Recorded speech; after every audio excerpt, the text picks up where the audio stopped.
Hello guys, today I want to take a real look at this Japanese NATA knife and show you how it works. This is a 3-in-1 tool. It works like a bush knife, a machete and a small hatchet all in one.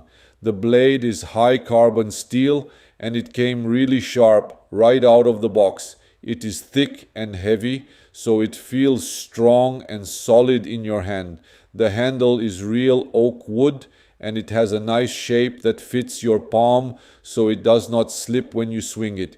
It also comes with a handmade wood cover that holds the blade and keeps it safe. The balance between the blade and the handle feels really good and you can tell it is built to last. Now let me take it outside and put it to work. Watch how it goes right through these branches and thick bushes.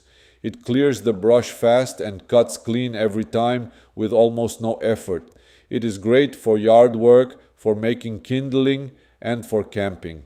After using it for a while, I can say it really holds up. If you want one strong tool that does a lot of jobs, this is a good one. Give it a try.